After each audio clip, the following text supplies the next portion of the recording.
കല്യാണം ഉറപ്പിച്ചതിന് ശേഷം ഞങ്ങളുടെ എല്ലാ സൺഡേയ്സും ഏകദേശം ഇതേപോലെയാണ് കേട്ടോ. കല്യാണ ഷോപ്പിംഗ്. സത്യം പറഞ്ഞാൽ ഷോപ്പിംഗ് എന്ന് പറയുന്നത് ഒരു കാരണം മാത്രമാണ്. പ്രധാന ഉദ്ദേശം ഞങ്ങൾക്ക് കാണുക എന്നത് തന്നെയായിരുന്നു. ഇന്ന് കുറച്ച് ഷോപ്പിംഗ് ഉണ്ടെന്ന് വീട്ടിൽ പറയുമ്പോൾ മനസ്സിൽ വേറെ സന്തോഷമായിരിക്കും. കാരണം ഷോപ്പിങ്ങിനേക്കാൾ കൂടുതൽ സമയം ഒരുമിച്ച് ചിലവഴിക്കാമല്ലോ എന്നതാണ് മനസ്സിൽ.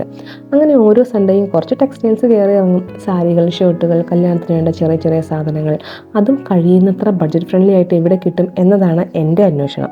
ഒരു കടയിൽ കയറി നോക്കും, ഇഷ്ടപ്പെട്ടാൽ വാങ്ങും, ഇല്ലെങ്കിൽ അടുത്ത കടയിലേക്ക്.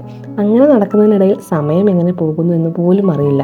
അങ്ങനെ ഒരു ദിവസം ഷോപ്പിംഗ് ഒക്കെ കഴിഞ്ഞ് ഞങ്ങൾ പാലായിലുള്ള ബാർബിക്യൂ ഇൻ റെസ്റ്റോറൻറ്റിലാട്ടോ കയറിയത്. ഇടയ്ക്കിടയ്ക്ക് ഏട്ടൻ എന്നെ അവിടെ കൊണ്ടുപോകാറുണ്ട്. അവിടുത്തെ ഫുഡ് അത്യാവശ്യം നല്ല ഫുഡാണ്, പ്രത്യേകിച്ച് നോൺ വെജ് ഐറ്റംസ്. ഏട്ടൻ മിക്കപ്പോഴും ഗ്രിൽഡ് ചിക്കൻ അല്ലെങ്കിൽ ഗ്രിൽഡ് ബീഫ് ഒക്കെയാണ് ഓർഡർ ചെയ്യാറ്. എന്ത് ഓർഡർ ചെയ്താലും ഫസ്റ്റ് ഒരു സൂപ്പ്, അത് ഏട്ടന് മസ്റ്റാണ്. ഇപ്പോൾ ഏട്ടൻ്റെ കൂടെ കൂടി ഞാനും സൂപ്പ് കഴിച്ചു തുടങ്ങി. അവസാനം ഞങ്ങൾ ഇഷ്ടമുള്ള സാധനങ്ങളൊക്കെ ഓർഡർ ചെയ്യും. ഞാൻ പുതിയതായിട്ട് എന്തെങ്കിലുമൊക്കെ ട്രൈ ചെയ്യാമെന്നാണ് വിചാരിക്കുന്നത്. പക്ഷേ എങ്ങനെ പോയത് ഞാൻ അവസാനം ഫ്രൈഡ് റൈസിലോ ബിരിയാണിയിലൊക്കെ തന്നെ ആയിരിക്കും എത്തിച്ചെല്ലുന്നത്.